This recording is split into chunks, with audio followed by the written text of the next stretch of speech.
ನಮಸ್ಕಾರ, ನೀವು ನೋಡ್ತಾ ಇದ್ದೀರಾ ನ್ಯೂಸ್ ಫಸ್ಟ್. ನಾನು ವಿದ್ಯಶ್ರೀ.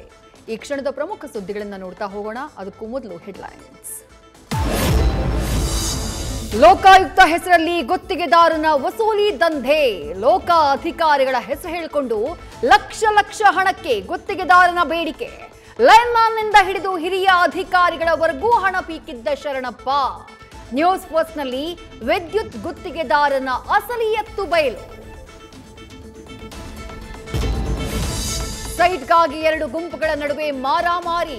ಕಡೂರಿನ ಯುಬಿ ರಸ್ತೆಯಲ್ಲಿ ಏಕಾಏಕಿ ಕಾಂಪೌಂಡ್ ತೆರವು ಮಾಡಿದ ಒಂದು ಗುಂಪು. ಇದನ್ನ ವಿರೋಧಿಸಿ ಇನ್ನೊಂದು ಗುಂಪಿನಿಂದ ದಾಳಿ. ಕೋರ್ಟ್ನಲ್ಲಿರುವಂತಹ ವ್ಯಾಜ್ಯದ ಸೈಟ್ಗಾಗಿ ಹೊಡೆದಾಟ.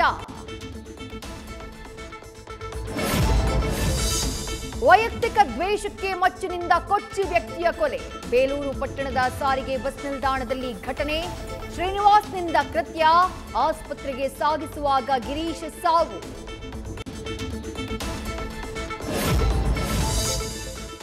ಮೂರು ರಾಜ್ಯಗಳಲ್ಲಿ ಭೀತಿ ಹುಟ್ಟಿಸಿರುವ ಮೊಂಥಾ ಮಾರುತ. ನಾಳೆ ಆಂಧ್ರ ಕರಾವಳಿಗೆ ಅಪ್ಪಳಿಸುವ ನಿರೀಕ್ಷೆ. ಆಂಧ್ರ, ಒಡಿಶಾ, ತಮಿಳುನಾಡು ರಾಜ್ಯಗಳಲ್ಲಿ ಹೈ ಅಲರ್ಟ್.